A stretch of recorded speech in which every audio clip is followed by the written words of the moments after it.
வழி நடத்தும் வல்ல ஆவியே, இரவில் அக்கினி ஸ்தம்பமாய் வழிகாட்டும் வல்ல ஆவியே, இரவில் அக்கினி ஸ்தம்பமாய்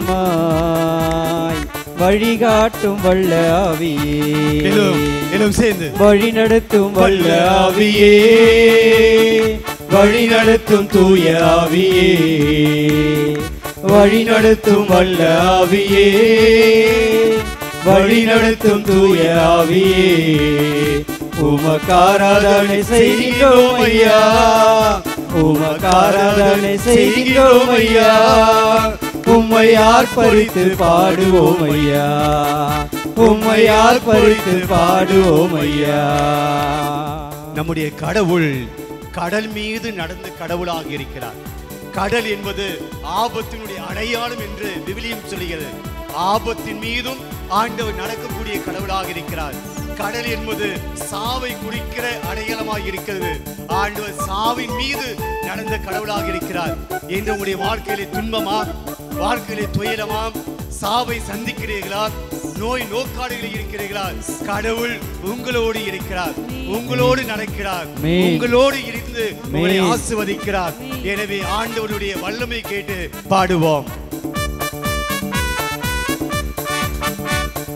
கடலின் மேல் நடந்தவரே, பாடுகளை மிதித்தவரே, கடலின் மேல் நடந்தவரே, பாடுகளை மிதித்தவரே, சிங்கத்தின் மேல் நடக்க வைத்தீர், வலு சர்ப்பத்தையும் மிதிக்க வைத்தீர், சிங்கத்தின் மேல் நடக்க வைத்தீர், வலு சர்ப்பத்தையும் மிதிக்க வைத்தீர், வழி நடத்தும் ஆவியே, வழி நடத்தும் தூய ஆவியே, பாடுவோம். வழி நடத்தும் வல்ல ஆவியே, வழி நடத்தும் தூய ஆவியே, உமக்காராதனை செய்கிறோம் ஐயா, உமக்காராதனை செய்கிறோம் ஐயா, உம்மை ஆர்ப்பரித்து பாடுவோம் ஐயா, உம்மை ஆர்ப்பரித்து பாடுவோம் ஐயா. வழி நடத்தும் வல்ல ஆவியே, வழி நடத்தும் தூய ஆவியே, வழி நடத்தும் வல்ல ஆவியே, வழி நடத்தும் தூய ஆவியே. இயேசு தன்னுடைய சீடர்கிட்ட சொல்லுகிறார், நான் உங்களை விட்டு பிரிந்து போக வேண்டிய காலம் வரும். அப்போது உங்களை வழி நடத்துவதற்காக நான் என்னுடைய துணையாளரை அனுப்புவேன். அவர் உங்களை வழி நடத்துவார், உண்மையின் வழியில் உங்களை நடத்துவார் என்று சொல்லி இந்த தேவன் ஆண்டவர் இயேசு நமக்கு ஒரு ப்ராமிஸ் தந்திருக்கிறார். நான் தூய ஆவியை உங்களுக்கு அருளுவேன், அந்த ஆவியானவர் உங்களை வழி நடத்துவார். ஆண்டவருடைய மத்தியில் இருக்கக்கூடிய அருமையான சகோதரி சகோதரியே, எந்த வழியில் போகணும்னு தெரியாமல், என்ன செய்யணும் புரியாமல், வாழ்க்கையில் என்ன நடக்குது ஏது நடக்குது, குடும்பத்தில் என்ன பிரச்சனை ஏது பிரச்சனை, ஏன் இந்த பிரச்சனையில் நான் இருக்கிறேன், ஏன் இந்த கஷ்டத்தில் நான் இருக்கிறேன், ஏன் எனக்கு இந்த தொல்லைகள், ஏன் எனக்கு இந்த தோல்விகள், ஏன் எனக்கு கண்ணீர் கவலை பிரச்சனைகள் நோய் நோக்காடுகள், ஆண்டவரே எனக்கு ஒன்றுமே புரியலையே என்று தவித்து கொண்டிருக்கிறேன். மகனே மகளே, இது ஆண்டவருடைய கரத்தில் உன்னை ஒப்புக்கொடு. இந்த தேவன் சொல்லுகிறார், நான் உன்னை வழி நடத்துவேன். ஆண்டவர் சொல்லுகிறார், நான் உன்னை வழி நடத்துவேன். ஆவியார் சொல்லுகிறார், நான் உன்னை வழி நடத்துவேன். உங்களுடைய வாழ்க்கை ஆண்டவரால் வழி நடத்தப்படட்டும். நம்முடைய புத்தியினால் அல்ல, நம்முடைய பணத்தினால் அல்ல, நம்முடைய ஆள் பலத்தினால் அல்ல, ஆண்டவர் நம்முடைய வாழ்க்கையை வழி நடத்திட்டோம். ஆண்டவர் கிட்ட சொல்லுங்க, ஆண்டவரே என்னை வழி நடத்துங்க, ஆண்டவரே என் கணவனை வழி நடத்துங்க, அவர் செய்யக்கூடிய தொழிலை வழி நடத்துங்க, அவர் செய்யக்கூடிய வேலையை வழி நடத்துங்க, என் மனைவியை வழி நடத்துங்க, என்னுடைய பிள்ளைகளை வழி நடத்துங்க. ஆண்டவருடைய ஆசீர்வாதத்தை கேட்போம். இயேசுவே ஆசீர்வதியும், இயேசுவே எங்களை ஆசீர்வதியும், இயேசுவே எங்களை வழி நடத்தும், இயேசுவே எங்களை வழி நடத்தும், துன்பமான துயரமான நேரங்கள் ஆண்டவர் எங்களை வழி நடத்தும். ஆண்டவரிடம் ஜெபிப்போம். ஒரு நிமிடம் மௌனமாய் இன்னைக்கு எந்த கஷ்டத்தோடு நீங்கள் வந்திருக்கீங்களோ, என்ன பிரச்சனையோடு நீங்கள் வந்திருக்கிறீங்களோ, மனசில் என்ன பாரத்தோடு வந்திருக்கிறீங்களோ, என்ன விதமான குழப்பத்தோடு வந்திருக்கிறீங்களோ, அதை தேவனிடம் சொல்லுங்கள்.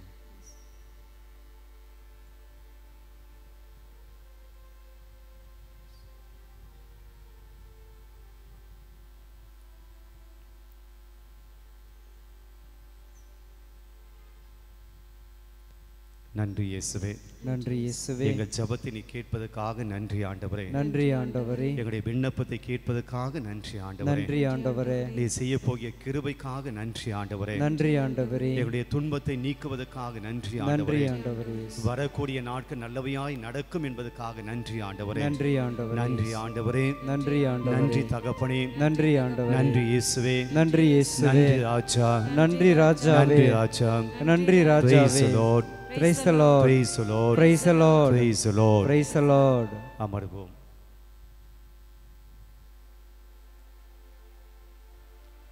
பிரியமானவர்களே, இன்றைய நற்செய்தி வாசகமானது தங்களுக்குள் யார் பெரியவர் என்று சீடர்கள் போட்டி போட்டுக் கொள்கிறார்கள். இன்னைக்கு எல்லாருடைய வாழ்க்கையில் இருக்கக்கூடிய ஒரு பிரச்சனை இதுதான்.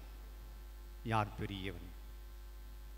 நான் தான் பெரியவன், நான் தான் முதல், நான் தான் முதன்மை, எனக்கு தான் ஃபஸ்ட்டு, நான் தான் ஃபஸ்ட். இன்று சீடர்களுடைய வாழ்க்கையில் இருந்த அதே பிரச்சனை இன்றைக்கி நம்முடைய வாழ்க்கையிலும் இருக்குது. அது வேலை செய்யக்கூடிய இடத்துலையும் இருக்குது, நம்ம வாழக்கூடிய குடும்பத்திலையும் இருக்குது. நான் சொல்கிறத கேள், நான் சொல்கிறது கேள். சீடர்கள் இயேசுவிடம் வந்து யார் பெரியவர் என்று தங்களுக்குள்ளே பேசி கொண்டதை இயேசு பார்க்கிறார்.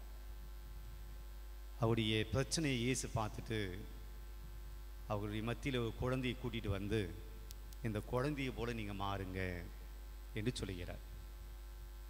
இந்த குழந்தையை போல மாறுவது என்பது வயசில் கம்மியாவது கிடையாது. நாம் 50 வயசு ஆகிட்டு திருப்பி குழந்தையை போல் எப்படி மாற முடியும்? சிறு பிள்ளைகளை போல் மாறுங்கள் என்று சொல்லுகிறார். சிறு பிள்ளைகள் என்பது வயதை குறித்த விஷயம் அல்ல. இயேசு சொல்லுகிற சிறு பிள்ளையை போல் மாறுவது என்பது வயதை குறித்த விஷயம் அல்ல. இயேசு வாழ்ந்த சமூகத்தில் சிறு பிள்ளைகள் என்று சொல்பவர்கள், சிறுவர்கள் என்று சொல்பவர்கள் அந்த சமூகத்தில் மதிக்கப்படாமல் இருந்தவர்கள், மதிக்கப்படாமல் இருந்தவர்கள்.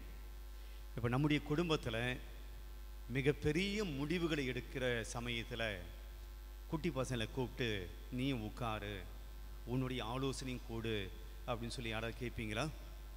2 வயசு பையன், 3 வயசு பையன், ஒரு பெரிய பிஸ்னஸ் தொடங்க போகிறோம், உன் ஆலோசனை என்ன, உன்னுடைய கருத்து என்னன்னு சொல்லி 2 வயசு பையன், 3 வயசு பையன், 5ஆம் கிளாஸ் படிக்கிறவன், 8ஆம் கிளாஸ் படிக்கிறவன் கூப்பிட்டு ஆலோசனை கேட்போமா? கேட்க மாட்டேன். ஏன்? அவன் மனுஷன் இல்லையா? அவனுக்கு முதிர்ச்சி இல்லை, அவனுக்கு பக்குவம் இல்லை, அவனுக்கு அனுபவம் இல்லை. அதனால் அவன் வீட்டில் ஒரு மனிதனாக இருந்தாலும், நம்முடைய பிள்ளையாகவே இருந்தாலும் அவன் அங்கே மதிக்கப்படாமல் இருக்கிறான். நீ இதில் உனக்கு வேலை கிடையாது. இயேசு வாழ்ந்த காலத்தில் நிறைய பேர் அந்த சமூகத்தில் அப்படியாக மதிக்கப்படாமல் இருந்தார்கள். அதில் ஒன்று வயது அடிப்படையில் இருந்த குழந்தைகள், 2வது யூத இனத்தை சாராத பிற இன மக்கள். நீ யூத இனத்தை சார்ந்தவன் கிடையாது, நீ இஸ்ராயல் இனத்தை சார்ந்தவன் கிடையாது, நீங்களாம் வேற இனத்தை சார்ந்தவங்க, வேற கடவுளை வழிபட்டவங்க, நீங்கள் உங்களுடைய பாரம்பரியம் எல்லாம் வேற, எங்களை போல தூய்மையான இனம் கிடையாது, எங்களுடைய முன்னோர்கள் கடவுளோடு உடன்படிக்கை பண்ணிக்கிட்டாங்க, நீங்கள் அப்படிலாம் கிடையாது என்று பிற இன மக்களை யூத மக்கள் மதிக்கவில்லை. அவங்களும் குழந்தையாகத்தான் பார்க்கப்பட்டார்கள். 3வது பெண்கள். யூத சமூகத்தில் பெண்களுக்கு மதிப்பு இல்லை. ஒரு ஆண் வந்து சமூகத்திலே ஒரு இடத்திலே, ஒரு பொது இடத்திலே வந்து நிற்பது போல ஒரு பெண் வந்து நிற்க இயலாது. ஒரு பொது இடத்திலே ஆண் பேசுவது போல ஒரு பெண் பேச இயலாது. இயேசு போறாரு, 12 ஆண்டு காலமாய் பெரும்பாடுள்ள ஒரு பெண் இயேசுக்கு முன்னாடி வந்து நிற்கலை. இயேசுக்கு முன்னாடி வந்து நிற்கக்கூடாது அப்படின்னு கிடையாது, நிற்க முடியாது. ஒரு ஆணுக்கு முன்பாக பொது இடத்துல ஒரு ஆணுக்கு முன்பாக ஒரு பெண் வந்து நின்று உதவி கேட்க முடியாது, பேச முடியாது. அதனால தான் யாருக்கும் தெரியாமல் அந்த பெண் வந்து இயேசுனுடைய ஆடையை தொட்டாள். ஆனால் அதே இடத்துல அதே கூட்டத்தில் இயேசுக்கு முன்னாடி வந்து உதவியை ஒருத்தன் கேட்டான். யார் அது? நூற்றுவர் தலைவன் வந்து கேட்கிறான். அவன் ஆண், பொது இடத்துல இயேசுக்கு முன்னாடி வந்து இயேசுவோடு பேசுகிறான். ஆண் பொது இடத்துல பேச முடியும், ஆனால் பெண்ணால் பொது இடத்துல பேச முடியாது. அதனால்தான் யாருக்கும் தெரியாமல் வந்து இயேசுனுடைய ஆடையை தொடுகிறாள். பெண்கள் அந்த சமூகத்திலே சிறுபான்மையானவர்கள், சிறு பிள்ளைகள், பாவிகள், அவர்கள் அந்த சமூகத்தில் ஒதுக்கப்பட்டவர்கள், வரி தண்டுபவர்கள். அது மத்தேயு ஆகட்டும் சக்கேயு ஆகட்டும், அவர்கள் பாவிகளாக கருதப்பட்டாங்க. அவங்களுக்கு மதிப்பு கிடையாது. இவங்க எல்லாம் சேர்ந்து தான் சிறு பிள்ளைகள், மதிப்பற்றவர்கள், மரியாதையற்றவர்கள். யூத சமூகம் இவர்களை பெரியவர்களாக ஏற்றுக்கல, இவங்க பெரிய மனுஷனாக அவங்க ஏற்றுக்கல, உங்களுக்கு மதிப்பு உண்டு மரியாதை உண்டு என்று சொல்லி ஏற்றுக்கல. அப்படிப்பட்ட சமயத்தில் சீடர்கள் தங்களுக்குள்ள யார் பெரியவன் பேசிக்கிறாங்க. இயேசு இந்த பெரியவங்கன்னு சொல்லி மற்ற யூத மக்கள் தான் பேசிக்கிறாங்க, சண்டை போடுறாங்கன்னா உங்களுக்குள்ள அந்த சண்டையா? மற்றவர்கள் தான் நாங்கள் பெரியவங்க, நீங்கள் சின்னவங்க, நீங்கள் ஒன்றும் இல்லாதவங்க, நீங்கள் ஒதுக்கப்பட்டவங்க, உங்களுக்கு மரியாதை இல்லைன்னு சொல்லி ஒதுக்கின போல உங்களுக்குள்ளேயும் பெரியவன் சின்னவன் சண்டை போடுறீங்களா? உங்களுக்கு இந்த பேதமை இருக்கக்கூடாது. ஒரு சிறு பிள்ளையை கூப்பிட்டு, இல்லை சிறு பிள்ளை போல நீங்கள் மாறணும், சிறு பிள்ளையை போல நீங்கள் மாறணும். பிரியமானவர், இன்றைக்கு சமூகத்தில், இன்னைக்கு நம்முடைய சமூகத்தில் உங்களை விட மேலாக இருக்கக்கூடியவர்கள் உங்களை பார்த்து நீ பெரியவன் கிடையாது, நீ தகுதியானவன் கிடையாது, நீ முக்கியமானவன் கிடையாது, இந்த இடத்துக்கு நீ சரியானவன் கிடையாது, உனக்கு திறமை இல்லை, உனக்கு சக்தி இல்லை, உனக்கு டேலண்ட் இல்லை, உங்ககிட்ட பணம் இல்லை, உன் கூட வசதி இல்லை, வாய்ப்பு இல்லை சொல்லி ஒருவேளை அன்றைக்கு யூத மக்கள் மற்ற மக்களை புறக்கணித்தது போல, மட்டம் தட்டியது போல, மதிப்பில்லாமல் நடத்தியது போல, இன்றைக்கும் கூட உங்களுடைய வாழ்க்கையில் யாரோ ஒருவர் உங்களை மட்டம் தட்டி இருக்கலாம், உங்களை அவமானப்படுத்தி இருக்கலாம். You are not so important, you are not much talented, you are utterly waste. உன்னால் ஒன்றும் உருப்படாது, நீ வேஸ்ட்டு, பயனற்றவன், லாக்கியற்றவன், வீணானவன், உன்னால் எந்த பிரயோஜனம் வரல, எந்த பயனும் இல்லை என்று உங்களையும் கூட சிறியவர்களாக, மட்டம் தட்டியவர்களாக, மரியாதை இல்லாதவர்களாக ஒருவேளை நடத்தியிருக்கலாம். It is really painful. அப்படிப்பட்ட ஒரு அனுபவம் நமக்கு வாழ்க்கையில் வருகிற போது, மற்றவர்கள் நம்மை மட்டம் தட்டி நம்முடைய மரியாதையை குலைக்கிற போது, அவமானப்படுத்துகிற போது உண்மையிலே மனசு வலித்திருக்கலாம். இன்றைக்கு ஆண்டவர் இயேசு இன்னொரு விஷயத்தை சொல்லுகிறார். இந்த சமூகத்தில்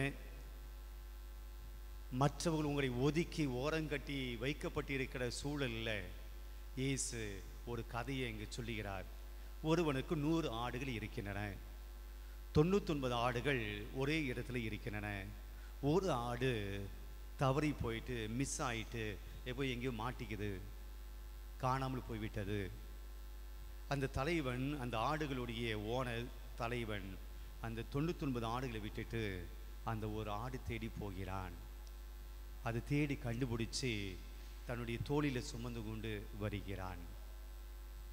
அந்த ஆட்டை கண்டுபிடித்த உடனே அவன் சந்தோஷப்படுகிறான். பிரியமான, இந்த ஊர் உலகம் எல்லாம் ஒன்றாக இருந்து உங்களை மட்டும் தனியாக ஒதுக்கி நிராகரித்து உங்களை அப்புறப்படுத்தி இருக்கலாம். ஆனால் இன்றைக்கு ஆண்டவர் சொல்கிறார், அந்த மக்கள் எல்லாம் ஒன்றாக இருக்கலாம், ஆனால் நான் உன்னை தேடி வருகிறேன், நான் உன்னை தேடுகிற கடவுளாக இருக்கிறேன். மற்றவர்கள் உன்னை புறக்கணித்திருக்கலாம், மற்றவர்களை நிராகரித்திருக்கலாம், நீ வேண்டாம் என்று ஒதுக்கி இருக்கலாம், உன் வேஸ்ட் என்று சொல்லி இருக்கலாம், உன்னை அவமானப்படுத்தியிருக்கலாம். ஆனால் நான் உன்னை தேடி வருகிற தெய்வமாக இருக்கிறேன். நீ சிறியவனாக இருந்தாலும் கூட பரவாயில்லை, உன்னை தோள் மேல் சுமந்து கொண்டு வருகிற தேவனாக இருக்கிறேன். ஆக இன்றைக்கு நாம் எடுத்துக்கொள்ள வேண்டிய செய்தி, நான் ஒருவேளை தொலைந்து போன ஆடாக இருக்கலாம். 99 ஆடுகள் என்னை விட்டு போய்விட்டு இருக்கலாம். அந்த 99 ஆடுகள் என்னை பற்றி கவலைப்படாமல் இருக்கலாம். நான் மிஸ் ஆகிட்டேன் என்று சொல்லி அந்த 99 ஆடுகளுக்கு எந்த கவலையும் இல்லாமல் இருக்கலாம்.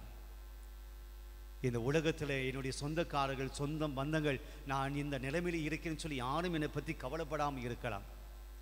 ஏன் என் கூட உதவி வாங்கினவங்க அவங்க கூட என்னை பற்றி கவலைப்படாமல் இருக்கலாம். நான் தொலைந்து போன ஆடாக இருக்கிறேன், அனாதையாக இருக்கிறேன், யாரும் இல்லாத சூழ்நிலையில் நான் மாட்டிக்கொண்டிருக்கிறேன்.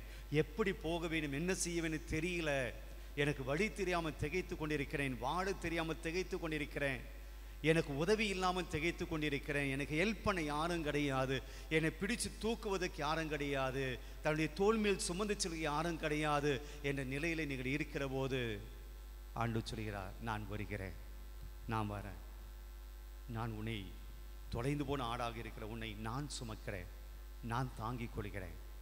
பிரியமான, இன்றைக்கு நற்செய்தி வாசம் சொல்லுது, காணாமல் போன ஆட்டை ஆண்டவர் அப்படியே விட்டு விடுவதில்லை, தொலைந்து போன ஆட்டை அப்படியே விட்டு விடுவதில்லை.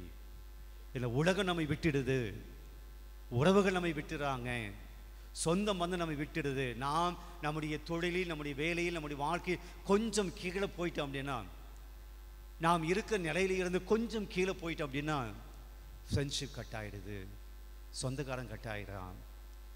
நாம் நன்றாக இருக்கிற போது நம்மோடு இருந்தவர்கள் நாம் கொஞ்சம் விலகி போன போது, நம்முடைய வாழ்க்கையில் கொஞ்சம் தளர்ந்து போகிற போது, நம் வாழ்க்கையில் கொஞ்சம் வருமானம் இல்லாமல் போகிற போது, நான் கொஞ்சம் நோயாளியாக மாறுகிற போது, நான் கொஞ்சம் முதியவராக மாறுகிற போது, வயதானவராக மாறுகிற போது எல்லாம் என்னை விட்டு போய்விடுகிறார்கள். தொலைந்து போன ஆடாக, காணாமல் போன ஆடாக தனியாக இருக்கிறேன் என்று நீங்கள் கவலைப்படுகிறீர்கள் என்றால் ஆண்டவர் சொல்கிறார், கவலைப்படாதீங்க, நான் வருகிறேன், நான் ஆயனாக இருந்து உங்களை வருகிறேன், உங்களை தொடுகிறேன், உங்களை தூக்குகிறேன், என் தோளில் சுமந்து கொள்கிறேன். ஆண்டவருக்கு நன்றி சொல்வோம். பல சமயத்தில் நம்முடைய உறவுகள், அதான் எஸ்ஐயா புத்தகத்தில் ஆண்டு சொல்கிறார், பெற்ற தாய் தன்னுடைய மகவையை மறந்தாலும் நான் உங்களை ஒருபோதும் மறவேன். எந்த தாயும் தான் பெற்றெடுத்த குழந்தையை மறக்க மாட்டேன். பால் கொடுக்கும் தன்னுடைய மகவையை தாய் மறந்தாலும், பால் குடிக்கும் தன்னுடைய குழந்தையை தாய் மறந்தாலும் நான் மறக்க மாட்டேன். எந்த தாய்ங்க பெற்ற குழந்தைக்கு தாய்ப்பால் கொடுக்க மறந்துடுவா? மறக்க மாட்டார். ஆனால் சொல்கிறார், அப்படியே ஒரு வேளை நடந்தாலும் நான் உங்களை மறக்க மாட்டேன். ஆண்டோடைய அன்பு பாருங்க.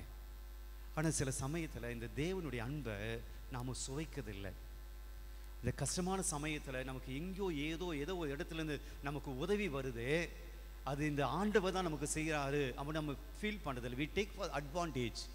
யாரோ செய்கிறாங்க, எப்படியோ வந்துச்சு, லக்கு, ஏதோ ஒரு அதிர்ஷ்டம், ஏதோ ஒரு அப்படின்னு சொல்லி ஆண்டவருடைய கிருபையை நாம் மறந்து போகிறோம். ஆண்டவர் தாயை போல அன்பு செய்யக்கூடிய கடவுளாக இருக்கிறார். ஒரு தகப்பனை போல் அன்பு செய்கிற கடவுளாக இருக்கிறார். ஆண்டவருடைய அன்புக்கு நன்றி சொல்லுவோம். உங்கள் வாழ்க்கையில் ஆண்டவர் செய்த கிருபைகளை நினைச்சு பாருங்க, ஆண்டவர் செய்யக்கூடிய ஆசீர்வாதங்களை நினைச்சு பாருங்க, இதுவரையிலும் ஆண்டவர் வழி நடத்திய அந்த கிருபையை நினைச்சு பாருங்க.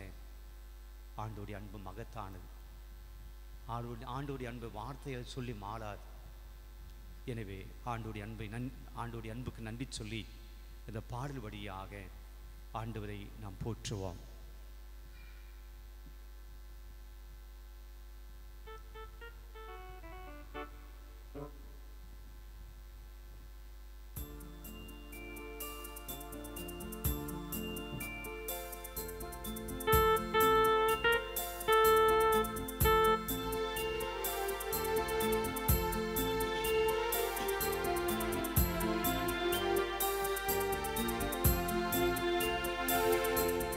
தாய் போல தேற்றி தந்தை போல ஆற்றி தோள் மீது சுமந்திடும் என் இயேசையா. தாய் போல தேற்றி தந்தை போல ஆற்றி தோள் மீது சுமந்திடும் என் இயேசையா. உம்மை போல புரிந்து கொள்ள யாருமில்லையே, உம்மை போல அரவணைக்க யாருமில்லையே, உம்மை போல புரிந்து கொள்ள யாருமில்லையே, உம்மை போல அரவணைக்க யாருமில்லையே. நீர் போதும் என் வாழ்விலே ஏசையா, நீர் போதும் என் வாழ்விலே. நீர் போதும் என் வாழ்விலே ஏசையா, நீர் போதும் என் வாழ்விலே. தாய் போல தேற்றி தந்தை போல ஆற்றி தோள் மீது சுமந்திடும் என் இயேசையா. மலை போல துன்பம் நம்மை சூழ்கிற போது அதை பனிபோடு உரிகிற இந்த தெய்வம் நமக்கு வழி காட்டுவார். அது என்ன துன்பமாக இருந்தாலும் சரி, பண பிரச்சனையா, நோய் நோக்காடுகளா, குடும்பத்திலே சமாதானம் இல்லையா, குடும்பத்திலே நடக்கக்கூடிய கஷ்டங்களா, பணி வாழ்க்கையிலே நடக்கக்கூடிய துன்பங்களா, மழை போல துன்பத்தையும் கூட ஆண்டவர் பனி போல மாற்றுகிறார் என்று சொல்லுகிறார். கண்மணி போல நம்மை காக்கிற கடவுள், உள்ளங்கையிலே நம்மை பொறித்து வைத்திருக்கக்கூடிய கடவுள் இந்த தேவனாக இருக்கிறார். ஆண்டவருக்கு நன்றி சொல்வோம். ஆண்டவரே, என்னுடைய மலை போல துன்பத்தை நீக்கி இருக்கிறேன், கண்மணி போல என்னை காத்து வருகிறேன், பனி போல என்னுடைய துன்பங்களை எல்லாம் போக்குகிறேன், உனக்கு கோடான கோடி நன்றி சொல்கிறேன் சொல்லி ஆண்டவருடைய அன்பை போற்றுவோம்.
என்னுடைய வல்லமையை நான் உனக்கு கொடுக்கிறேன், பலவீன நேரம் என் கிருபை உனக்கு போதும் என்று ஆண்டவர் சொல்லுகிறார்.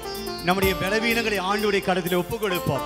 நம்முடைய உடல் பலவீனம், மன பலவீனம், நம்முடைய பொருளாதார பலவீனம், சமூக பலவீனம், குடும்ப பலவீனம், பலவீனமான பலவீனங்களை எல்லாம் ஆண்டவருடைய கரத்தில் கொடுத்து, ஆண்டவரே என்னை பலப்படுத்தும், என்னை சுகப்படுத்தும் என்று சொல்லி பாடுவோம். பலவீன நேரம் உன் கிருபை எனக்கு போதும், உன் பலவீனத்தில் வேலன் தருவேன் என்றீர். பலவீன நேரம் உன் கிருபை உனக்கு போதும், உன் பலவீனத்தில் வேலன் தருவேன் என்றீர். நிழல் போல என் வாழ்வில் வருபவரே, விலகாமல் துணை நின்று காப்பவரே. நிழல் போல என் வாழ்வில் வருபவரே, விலகாமல் துணை நின்று காப்பவரே. நீர் போதும் என் வாழ்விலே ஏசையா, நீர் போதும் என் வாழ்விலே. நீர் போதும் என் வாழ்விலே ஏசையா நீர் போதும் என் வாழ்விலே. முழந்தால் படியிடுவோம். தாய் போல தேற்றி தந்தை போல ஆற்றி தோள் மீது சுமந்திடும் என் ஏசையா.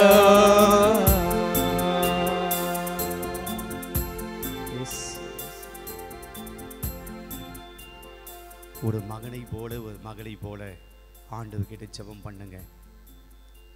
ஒரு அப்பா கிட்ட அம்மா கிட்ட கஷ்டத்தை எல்லாம் சொல்லி அழுவது போல நம்முடைய மனசை எல்லாம் வெளிப்படுத்தி தாய் தந்தை நம்முடைய துன்பங்களை சொல்லுவது போல தாயை விட தந்தையை விட நம்மை புரிந்து கொள்கிற, நம்மை அன்பு செய்கிற, நமக்கு உதவி செய்கிற, நம்மோடு இருக்கிற இந்த தேவனிடம் சொல்லுங்கள், ஆண்டவரே என் வாழ்க்கையில் இந்த கஷ்டம், என் வாழ்க்கையில் இந்த பிரச்சனை, என் வாழ்க்கையில் இந்த தோல்விகள், என் வாழ்க்கையில் இந்த ஏமாற்றங்கள், நான் மிகுந்த துன்பத்தில் இருக்கிறேன், மிகுந்த கஷ்டத்தில் இருக்கிறேன், மன வேதனையில் இருக்கிறேன், மன போராட்டங்களில் இருக்கிறேன், என்ன செய்வதை தெரியாமல் விழித்துக் கொண்டிருக்கிறேன். ஆண்டவரே, நான் எவ்வளவுதான் செபித்தாலும், நான் எவ்வளவுதான் உம்மை தேடி வந்தாலும் என் வாழ்க்கையில இன்னும் ஒருபடி மேலாக என்னுடைய துன்பங்கள் இல்லாமல் நான் வாழ வேண்டும் என்று நான் ஆசைப்பட்டாலும் ஆண்டவரே, இத்தனை நாட்களாக என் வாழ்க்கையில் ஒண்ணுமே நடக்கல. ஆண்டவரே, நீங்க என்னை ஆசீர்வதியும் ஆண்டவரே, என் குடும்பத்தை ஆசீர்வதியும் ஆண்டவரே. உங்களுடைய கஷ்டங்கள், உங்களுடைய கஷ்டங்களை எல்லாம் ஆண்டவரை எடுத்து சொல்லுங்கள். உங்க குடும்பத்துல, உங்க வாழ்க்கையில, உங்க வீட்டில், உங்க பிள்ளைகளுடைய வாழ்க்கையில, உங்களுடைய கணவனுடைய வாழ்க்கையில, மனைவியுடைய வாழ்க்கையில நிறைய பிரச்சனைகளோடு நீங்கள் வாழ்ந்து கொண்டிருக்கலாம். யாருக்கிட்டும் சொல்ல முடியாம மனசுக்குள்ளேயே போட்டு அழுது கொண்டிருக்கலாம். என் பிள்ளைக்கு எப்படி கல்யாணம் பண்ணி வைக்கிறது, என்னுடைய பிள்ளைகளுடைய திருமண வாழ்க்கை அமையவில்லையே, மன போராட்டம். என் பிள்ளைகளுடைய திருமண வாழ்க்கை நன்றாக அமையவில்லையே, வேதனை. எங்க பசங்களுக்கு நல்ல ஒரு வேலை வாய்ப்பு கிடைக்கலையே, மன போராட்டங்கள். அப்பா அம்மாவுக்கு உடம்பு சரியில்லாமல் ஹாஸ்பிட்டலில் அனுமதிக்கப்பட்டிருக்கிறார்களே, போராட்டம். அவருடைய மருத்துவ செலவுக்கு எனக்கு வருமானம் இல்லையே, மன போராட்டங்கள். இன்னும் எத்தனையோ கஷ்டங்கள் நீங்கள் இருக்கலாம். தேவனிடம் ஜெபியுங்கள். ஒரு நிமிடம் நம்பிக்கையோடு ஜெபிக்கிற ஜெபம் ஒருபோது வீண் போகாத மக்களை. நம்பிக்கையோடு ஜெபிக்கிற ஜெபத்தை ஆண்டவர் கேட்கிறார். அதை உங்களுக்கு உண்டு பண்ணுவார், கை கூடும்படியாக செய்வார். ஜெபிப்போம்.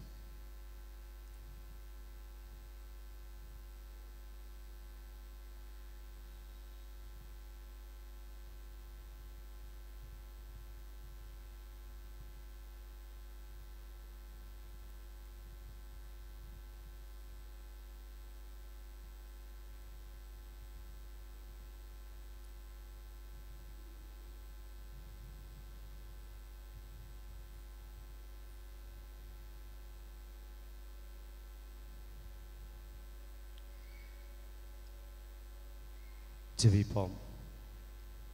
எங்கள் அன்பு இயேசுவே, ஏதோ பலிபீடத்தில் நீர் இருந்து எங்களை ஆசீர்வதித்து கொண்டிருக்கிறேன். கண்ணீரோடு நாங்கள் ஜெபித்து கொண்டிருக்கிறோம். கவலைகளோடு வந்திருக்கிற எங்களுடைய விண்ணப்பங்களை எல்லாம் உடைய பாதத்தில் எங்களை ஒப்புக் கொடுக்கிறோம். குடும்ப நிம்மதிக்காக, குடும்ப சமாதானத்துக்காக, குடும்ப அமைதிக்காக ஜெபிக்கிற ஒவ்வொருவரையும் நீ ஆசீர்வதியும். வருமானம் இல்லாமல், பணம் இல்லாமல், கடன் தொல்லையினால் துன்பப்பட்டு கொண்டிருக்கிற ஒவ்வொரு குடும்பத்தையும் ஆசீர்வதியும். நோயினால், வியாதியினால், உடல் வருத்தத்தினால் துன்பப்பட்டு கொண்டிருக்கிற நோயாளிகளை ஆசீர்வதியும். மனதிலே பயத்தோடும், அச்சத்தோடும், கலக்கத்தோடும், கவலையோடும் இருக்கக்கூடிய மன போராட்டங்களோடு வந்திருக்கிற பிள்ளைகளை ஆசீர்வதியும். பாவ வாழ்க்கையில் ஈடுபட்டு மன நிம்மதி இல்லாமல் அச்ச உணர்வோடு, குற்ற உணர்வோடு இருக்கக்கூடிய ஒவ்வொருவரையும் ஆசீர்வதியும்.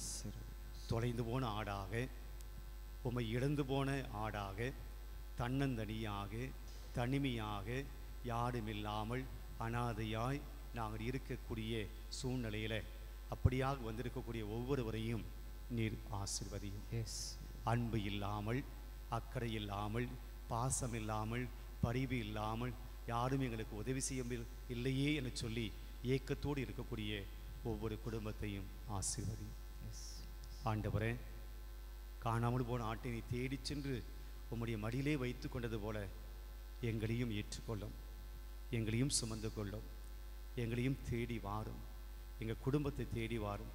சக்கையினோ வீட்டுக்கு போனீங்களே, அந்த சக்கையோடு பேசினீங்களே, அவனுடைய வீட்டில் அமர்ந்தீர்களே, அவனோடு உரையாடினீர்களே, இறுதியாக அவனை பார்த்து சொன்னீங்களே என்று இந்த வீட்டுக்கு மீட்பு உண்டாவதாக.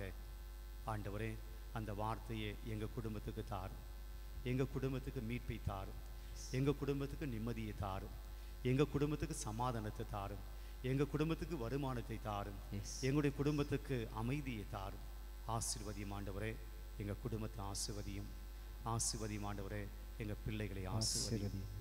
நன்றி இயேசுவே, நன்றி இயேசுவே. எங்கள் ஜெபத்தை கேட்பதற்காக நன்றி, நன்றி இயேசுவே. எங்களுடைய விண்ணப்பத்தை கேட்பதற்காக நன்றி, நன்றி இயேசுவே. உங்களுடைய ஆசீர்வாதத்தை தாங்கி எங்களுடைய இரு கரங்களை விரித்து நாங்கள் முழந்தாள் படியிருக்கிறோம். எங்களுடைய ஆசீர்வதியும். மாண்பிய கீதம் பாடுவோம்.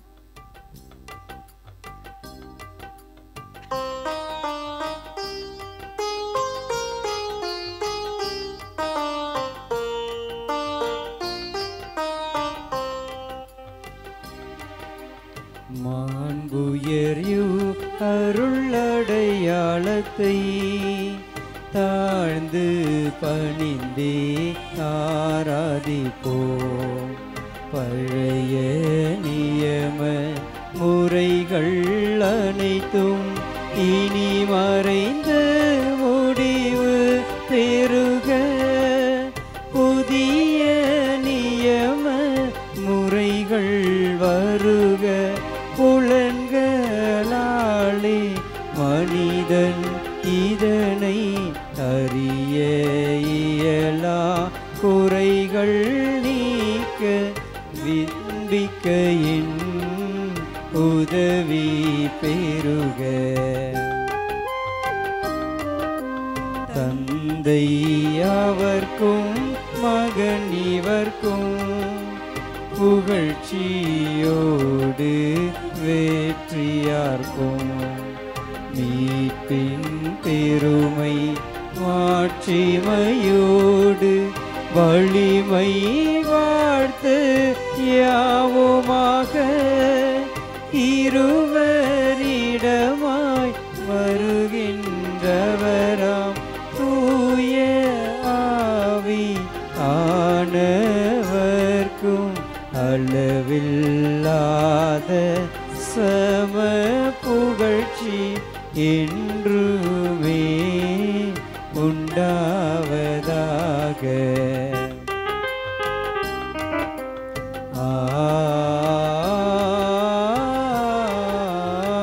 ஆமென். மன்றாடுவோமாக.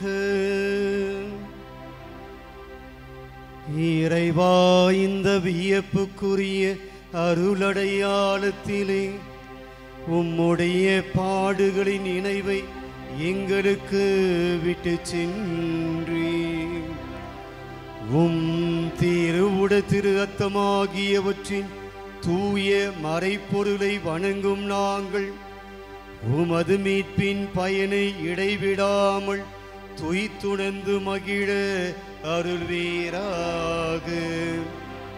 தந்தையாகிய இறைவனோடு தூய ஆவியாரின் ஒன்றிப்பில் இறைவனாய் என்றென்றும் வாழ்ந்து ஆட்சி செய்கின்ற உம்மை மன்றாடுகின்றோம்.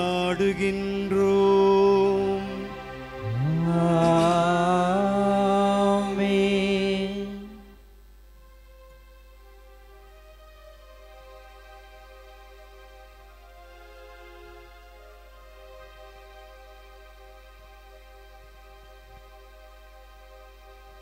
ஆராதனை உமக்கே நாளெல்லாம் ஆராதனை. ஆராதனை உமக்கே நாளெல்லாம் ஆராதனை.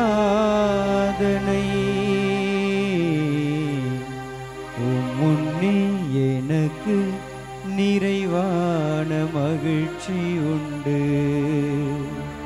உன்னருகில் எப்போதும் நித்திய பேரின்பம் உண்டு. ஆராதனை உமக்கே